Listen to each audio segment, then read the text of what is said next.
Hello, this is Alex here, and don't have a final tour.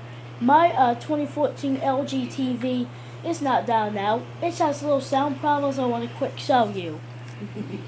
So first, because volume turned itself on with the channel button, because I was able to program a universal remote. So, yep. So as you can see, it's hooked up to the TV, the soundbar, and the HDTV antenna. No, too So old. that and the HDTV, woman. that and the HDTV antenna and the Charlie Spectrum cable. So with that and the cable box, I got hooked up to the I got hooked up to the Charlie Spectrum cable box. So hope you can see this. So, so no, I don't like that because so yeah, because yep, I have this TV at a store, so yeah,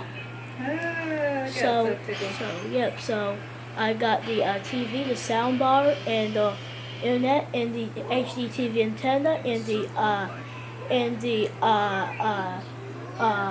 Charlie Spectrum cable box hooked up to the TV. So, yep, I'm watching Fisher-Price Link-Normals on my LG TV. So yeah, the volume channel buttons do not work anymore. They keep switching to channel 6. See, to change channel, I have to use the actual universal remote. Yeah, think of yourself on channel 2 now. You cannot turn the volume on the front of the TV. You have to turn the volume with the remote. So there you have it, Mama. You will say it's just like a TJK or a JK machine. So yeah, so yeah, just look for an LCD TV. So yeah, just look for a HD cable box, digital to analog HD cable box. This was made by Charlie Spectrum. I like it. So yeah, it's good. So yeah, with that. All right. Thanks for watching. Later.